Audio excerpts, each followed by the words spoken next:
Before we start, a very quick program note. This episode is part of a much longer series. To be sure you get the whole story, we recommend that you jump back and start from episode 1. Also, we want to invite any of our thousands of listeners who still use Facebook to join our friendly show group, which currently only has a couple of hundred fun-loving folks. Just search for the show's name. Finally, whether you do social media or not, please do drop us a line to tell us what you like or hate on the show at theparanoidstrain, that's all one word, @gmail.com. Okay, let's get going. Paranoid Strain Orchestra, hit it.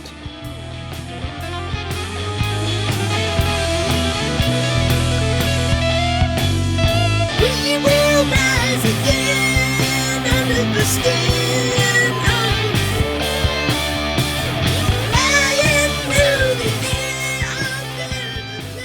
When people talk about the satanic panic of the 80s, they may be talking about one of two things. The first is the main topic we'll be covering here. That is, the series of bizarre and seemingly impossible accusations made by very young children in various unrelated locations throughout the US and Canada against their caregivers, especially those who ran early childhood daycare centers.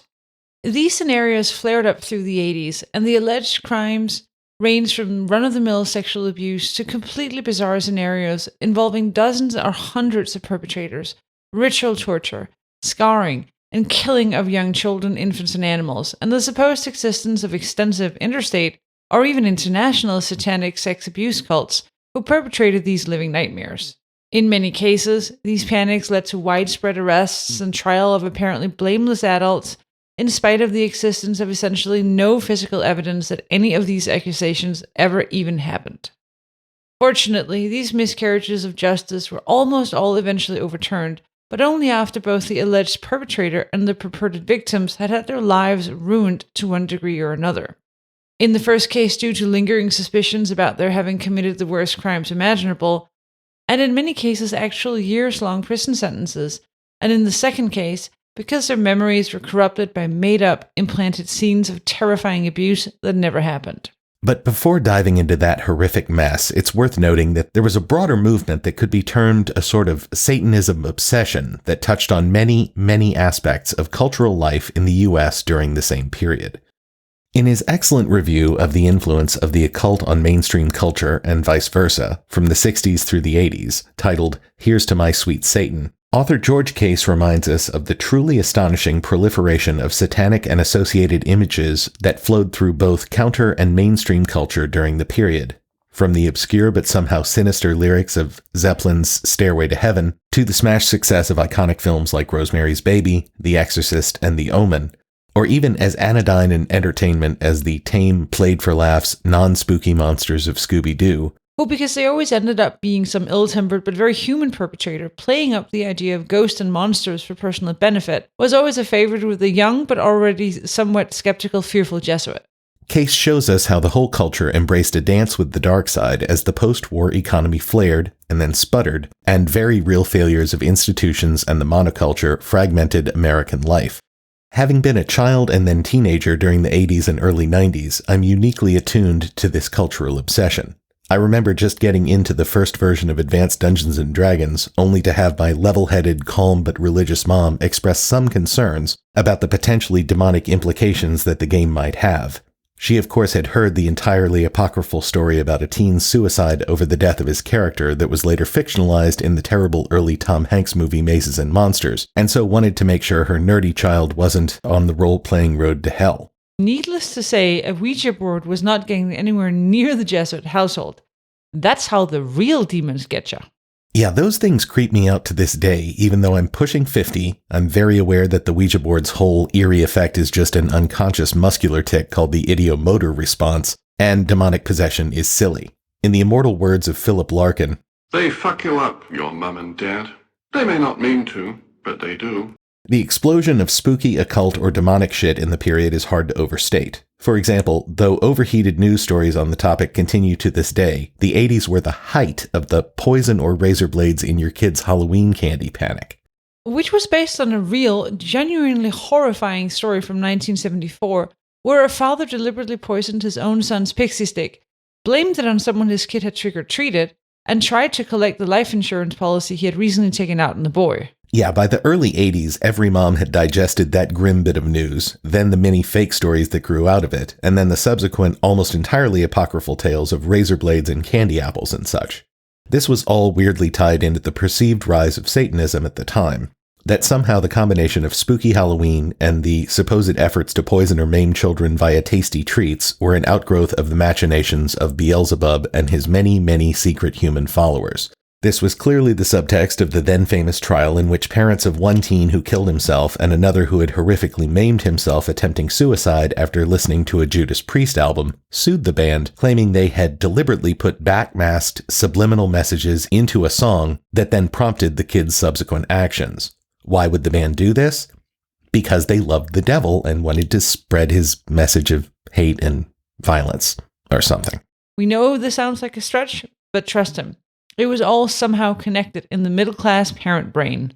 Absolutely. The general tenor of the times was that Satanists were everywhere, secretly infiltrating everything. And as Case's book points out, the more that conservative religious groups treated the often fairly ironic, sometimes satirical, and generally benign experimentations with occult materials in youth culture as deadly serious assaults on both Christianity and common decency, and then reacted accordingly. That is, with completely over-the-top panic. That situation, of course, only made the very occult shit the squares were freaking out about more appealing to edgy teens everywhere, leading to more Satan-affirming music and imagery, thus leading to more Christian backlash, in a perverse feedback loop that led both groups to feel they were under siege by an implacable, irredeemable foe. One of the most egregious examples of this sort of thinking was covered in the 3 Paradise Lost documentaries about the arrest, conviction, and eventual freeing of the so-called West Memphis Three, a group of teens who were blamed for the horrific torture murders of 3 young boys in West Memphis, Arkansas in 1993. The questionable evidence against the accused was unquestionably bolstered in the minds of the investigators by the fact that the suspects were the kind of kids who listened to heavy metal music and did weird pseudo-satanic rituals in the woods. So, of course, when a horrific crime came along, there was no real question who they should presume the perps were. After all, as a decade of cultural panics had taught them, the Satanists were secretly everywhere. Lest you believe that the law enforcement types who promulgated this blame the metalheads approach were insincere, I invite you to visit the Internet Archive, where you can enjoy the absolutely delightful presentation, The Law Enforcement Guide to Satanic Cults. Due to the graphic nature of this program, viewer discretion is advised. I'm Gordon Coulter. For many years, I served as a law enforcement officer. Today, it's my privilege to host this program on a little-known area in law enforcement, but important to every small community and every large city across our vast country. It's the area of satanic cults and how they impact our families, our children, and our communities. Old Gordo is really selling himself short in the voiceover here, as the caption makes sure you're aware that he is a cop/pastor, and therefore you better listen to the real hard-hitting shit he's about to lay down, you feel? I feel you. Preach, officer. With Reverend Columbo Van Helsing on the case, it's a sure bet we're on the road to stamping out this satanic menace before it threatens our well-scrubbed, innocent, White. teens. But unfortunately, it's not that simple. Many cults fall under the protection of the United States Constitution, the freedom of religion. When we talk of cults and Satanism from a law enforcement perspective, we have to tread lightly. That is one of the reasons it is so difficult to investigate satanic cult activities. We know what the satanic cult professes to believe. We know what their potential for violence might be if they choose to be true to their belief. We even have evidence, here and there, that leads us to believe that some sort of rituals are taking place.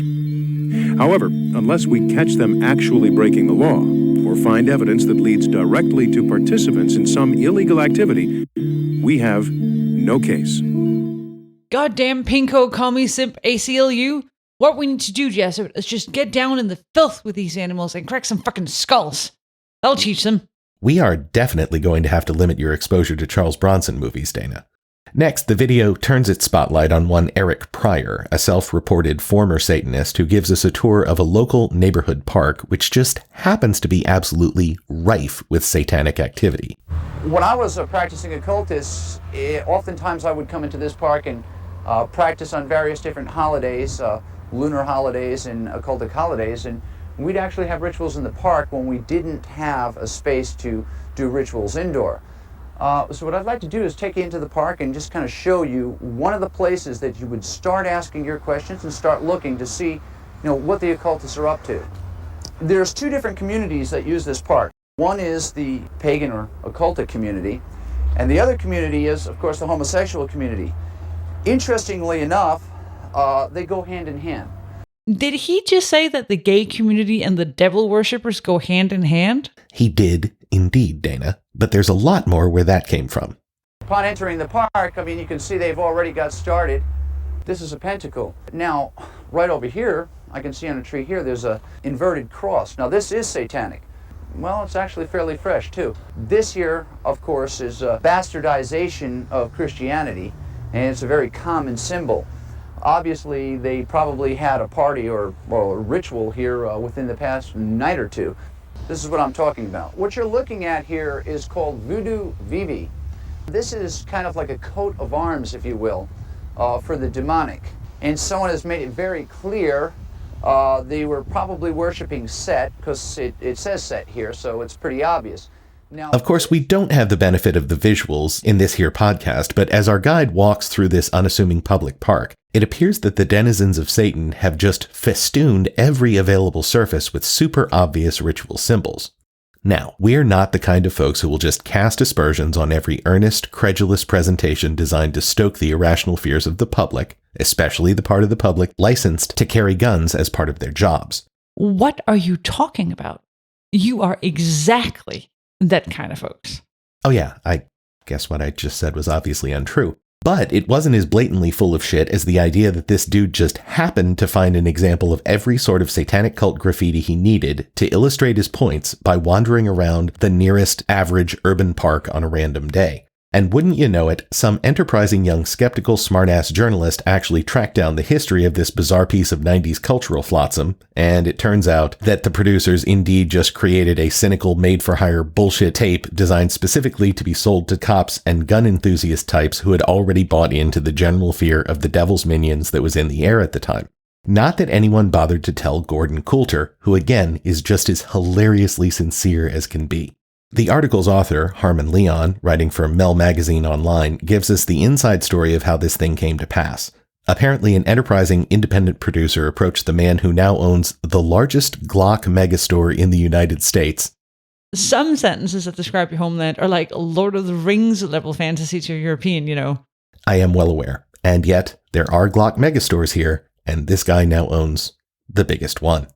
Anyway, the gun guy decided he could probably sell the final product to the kind of gun nuts who subscribed to his company's mailers and who were presumably itching for an opportunity to Dirty Harry some perforations in the local satanic punk before he rips the guts out of a cheerleader to honor Samhain or some hippie Manson shit like that. Leon also tracked down a production assistant who basically confirms the suspicions of everyone who had seen this thing, that the graffiti in the park is a little too convenient, and that he shares the author's, my, and every other viewer with a brain in his or her head's opinion that our eager former Satanist guide spent an hour or so before the camera showed up, traipsing through the park drawing crude versions of every vaguely occultic symbol he could dream up to add some weight to his subsequent presentation. There's plenty more weird/hilarious material in this tape, but the capper comes when all of a sudden Mr. Cop Pastor Mustache Grandpa peels back a canvas tarp to reveal a 90s bikini model festooned in dotted Sharpie marker lines indicating the many, many places where the Satanists would carve up her mostly naked body. He points out each of these in turn, which represent the wounds an investigator should expect to find on a victim of satanic ritual sacrifice. Given that the woman is pretending to be unconscious and that our host is wearing the cospiest of cospy sweaters, this scene reads as highly disturbing in 2022. But even in its time, this had to be pretty fucking strange, right? You'd think so. Certainly, it's now one of my greatest life regrets that I didn't, as a smarmy, irony-obsessed 90s college student, have a copy of this to get drunk and watch with my friends. And it's not the only earnest pseudo-documentary put out by the Squares to address the largely imaginary satanic invasion of the United States. Another is... Jesuit, how many times now have you paused to add another aside before getting to the actual point of the section of the show? I know. But this is my era, Unicorn. It's the first historical period where I was a fully functioning, adult, fearful Jesuit, absorbing my culture in real time even as I was entering maturity. This is the shit that shaped me, for better or worse. And given that I grew up in the South, you best believe I had plenty of Satan hysteria happening all around me. I was surrounded by young soldiers for Christ, clad in their youth ministry retreat shirts, on the way to their before-school day prayer meetings, and they, and especially their parents, took this whole Satan invading the culture thing very, very seriously. After all, didn't you know? We were only a few years away from the millennium, and plenty of people expected that, in the words of Tom Waits.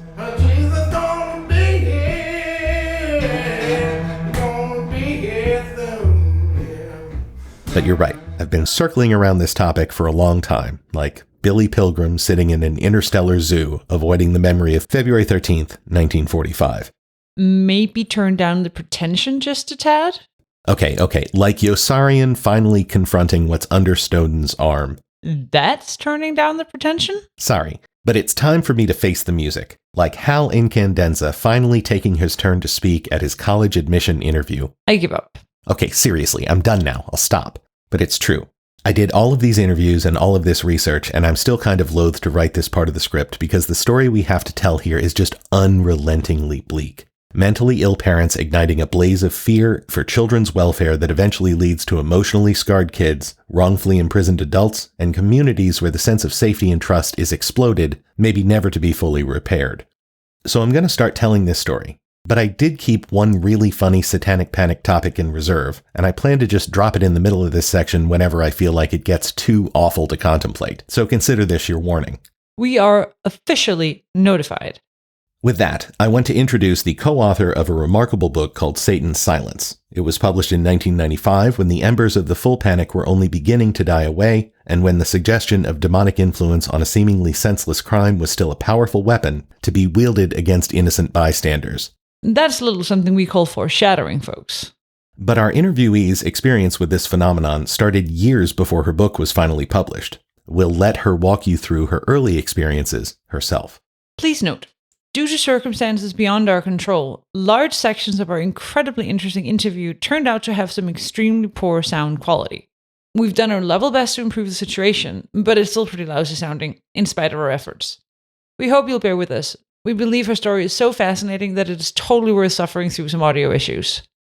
My name is Debbie Nathan. I'm a journalist and have been for decades now. I got involved with Satanic Panic because I was living in El Paso, Texas. This was back in '86. I was working at the daily paper, the little USA Today provincial paper. I also had my child in daycare, my 4-year-old. In El Paso, Texas, we had a daycare satanic sex abuse case that really roiled the whole city, and particularly parents like me who were terrified to have our kids in daycare anymore. I actually never covered this story while I was at the paper, but then I started freelancing for the national press, primarily about immigration, but I was doing a lot of writing for the Village Voice in New York City. I had a wonderful editor who was a really, really brilliant feminist. She got a hold of me one day in the fall of '86. I was very pregnant at the time. I was not very mobile. And she said, I want you to go out to LA because I just saw this 60 Minutes show about this case, the McMartin case, and it was skeptical about these people's guilt. And I was wondering if you could go out there and in the next 3 weeks prepare for me a long essay about this case. And it was weird because the McMartin case had started a lot earlier. And when my child was about 2 years old, I remember rocking in the rocking chair with her and hearing about the McMartin case on the radio. So I guess this would have been in about '84. And I remember hearing about these old ladies and middle-aged women. And I think the idea that was being sort of put out at the time was, if these kinds of people could do this, then anyone could do this. And we don't know what's right around the corner or under the bush, and this could happen to your child. It was really frightening. As soon as Ellen Willis, who was my editor at The Voice, said, hey, I'd like you to check into this, all of a sudden I was like, wait a minute. It's true. There's something really weird about this case in El Paso, too. And I told her that I couldn't go to LA because I was 8 months pregnant. But as a matter of fact, we had a case that seemed almost identical in El Paso, and I could do that from here.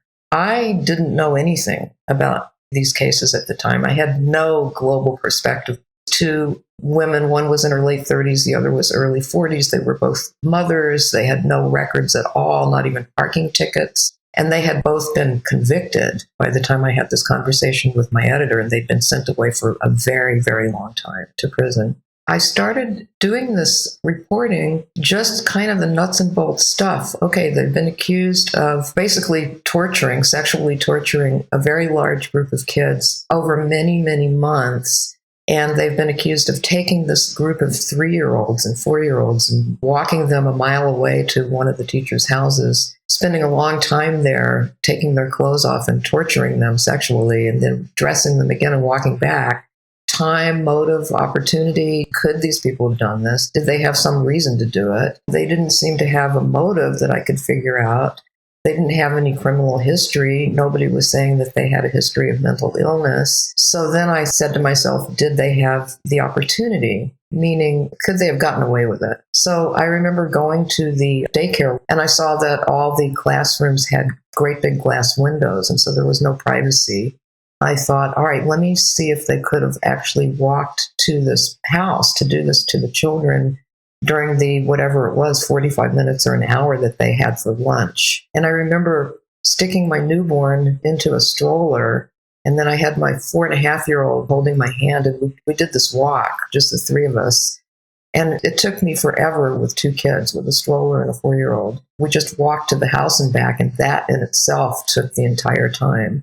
So that didn't even include the torture, molestation, dressing and undressing. And by the way, none of these children had ever had so much as a garment disordered. So I thought, okay, there's something really wrong with this. And so what I have to figure out is, why did this happen? Where did these accusations come from? The defense attorney actually lived next door to me. He was very passionate that these people are falsely accused. He was very eager to give me the discovery materials, including the child interviews that were done by the social workers and the police. Reading these interviews, it was very clear that these kids were undergoing a tremendous amount of pressure and suggestion. As I delved into this further, started finding out that a lot of the techniques that had been used by the police had come literally from McMartin, that the McMartin social worker and I believe some of the other people involved in interviewing the kids had actually come out to El Paso to train the people that were doing this in El Paso. There was a lot of talk during this case in El Paso about how this was happening all over the country, and the children were all talking about the same things. And so therefore, there must be this at least national, if not international, satanic conspiracy to do this to children in daycare. The theories range from simplistic to really complex. I guess the easiest one was the Satanists just want to do bad things to kids. And then the more complicated one was the Satanists want to mind control the kids. So they want to do these sexual tortures and then, I guess, implant some kind of signals or something psychologically or mentally in the kids, so that when the kids are grown-ups, the Satanists will snap their fingers or say some code word or something, and then the kids will, sort of like Manchurian candidates, they will become satanic adults. But I started realizing that they were all sort of teaching each other. The conspiracy really, I'm using that word in quotes, but people were traveling all over the country and spreading these theories and these techniques, which have since been shown to be very faulty. I wrote my first piece for the Village Voice about the El Paso case, and there wasn't a lot of skeptical journalism being done back. I noticed, interestingly, that very few of the people that were doing this journalism had children, because back then there were very few women still in these rooms. Most of the people that were doing news were men, and the only ones who seemed to be skeptical were the ones where their wives were home taking care of the kids, but at least they had kids, so they saw how kids behaved. I was one of the only women that was even looking at these cases, and I was very grateful that I had children and kind of had that insight into what children's behavior is actually like.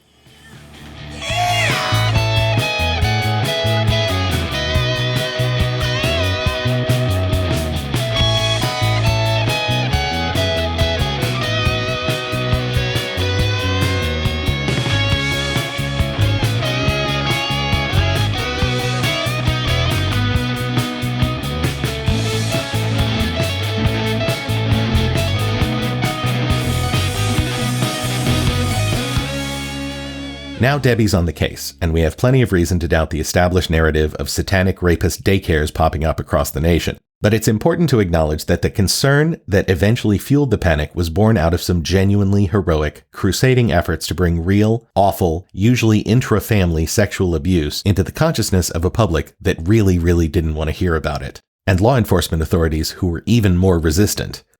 Ms. Nathan's book, co-authored by defense attorney Mike Snedeker, helps us understand how little attention was paid to these cases in the decade before the panic. As the book notes, the situation prior to the late 70s was absurdly skewed in favor of defendants in the most common incest cases, which inevitably involved pubescent girls making accusations against their fathers. In a typical case, after the arraignment, the father would remain in the home with the victim before trial, so he could have plenty of time to coerce her into recanting before the proceedings could even begin. And if dear old dad was the sole breadwinner, a conviction could have economically devastating impacts on the family. As a result, many mothers pressured their daughters to recant simply to keep everyone from falling into poverty. Oh my God. Then, even if against the odds the father actually ended up prosecuted, the most likely scenario would end with him pleading guilty and going home to the family on probation with a promise to go to therapy, though attendance at even that meager requirement could be spotty, and failure to attend or suddenly piecing out of treatment permanently would often go unreported by the therapists. This is sickening. Why wasn't there more outcry? As the authors note, the left-wingers didn't want to support tough-on-crime approaches to anything, given their broader conflict with police and prosecutorial overreach against many defendants, especially the impoverished.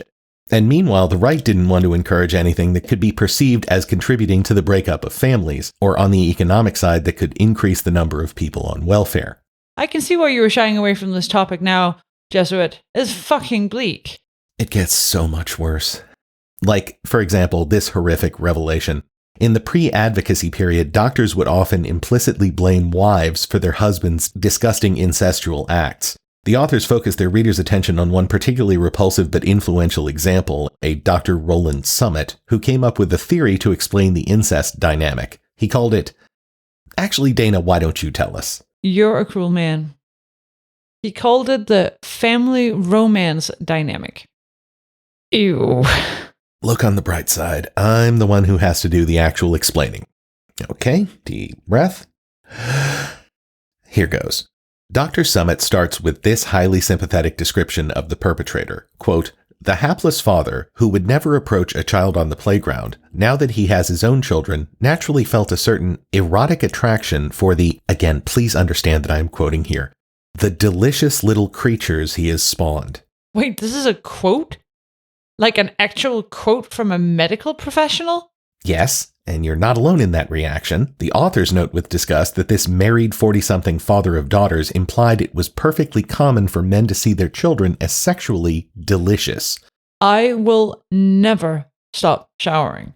I know the feeling, but Dr. Summit goes on to explain that as the middle-aged man sees his horizons shrinking, his bitch wife... Jesuit is lightly editorializing here, but the original sentiment is pretty close.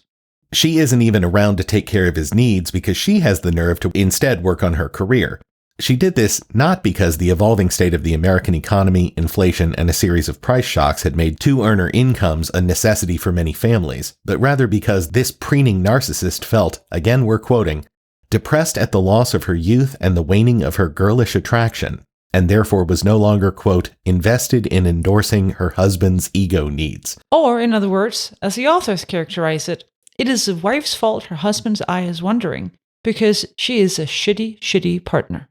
At the same time that his marriage is fizzling through no fault of his own, this domestic Humbert realizes his once enchanting toddler daughter is now, another icky quote incoming, quote, an adolescent who was learning to transmit the magical vibrations our society requires of the emergent woman. Mercurial, kittenish, provocative, enigmatic, with the fragile innocence of a child mixed with the vaguely destructive allure of the temptress. She's the opposite of mom, focused on her father's needs, a good, traditional wife. When is this part of the show over?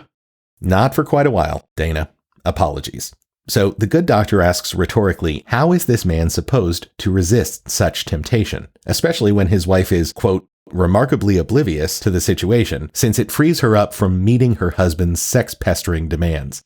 Please note that Jesuit's original idea for this part of the script was to parody Dr. Summit's horrific scenario with a satirical skit in which porn performers who were used to filming step-parent sex fantasies are confronted by Dr. Summit's terrifying vision of modern American family life and walk off the set in protest.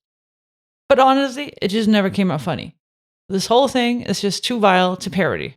But as horrifying as all of that was, it's great that the authors provide that background so that we can understand that the pendulum was originally swung so far against sex abuse victims that the crimes perpetrated against them were almost never addressed in a way that promoted either justice or healing. So it's not surprising that victim advocates would, by the late 70s, be full-throatedly in favor of believing victims as the pendulum slowly began to swing in the direction of really addressing and dealing with these sorts of crimes. A similar dynamic was at play in the early days of the Me Too movement for similar reasons. Though, we should note, in spite of the well-publicized fears of many men at the time, no overreach of the kind that led to the Satanic Panic has resulted from prosecuting prominent men who have been exposed for their well-attested actual crimes against women over whom they could exert power. Indeed, and the book notes the other major cultural forces that contributed in the years before the panic, including the fact that between 64 and 73, the percentage of Americans who acknowledged believing in a literal Satan went from 37 to 50% and kept rising for the next 2 decades. Of course, they also note that the fear of devil worshippers overrunning Mayberry were hilariously off base, as most of these supposed Satanists were white, upper-middle-class suburban dudes who worshipped the devil by getting together with a few brohemes, reading some vaguely occult-sounding stuff from Anton LaVey or some other dusty book, and then accompany all of that with some half-assed improvised rituals, songs, chants, or other activities they picked up from popular culture, slasher movies, metal lyrics, etc. We have put together this advanced audio model of what 2 of these perpetrators might sound like while performing their evil rites.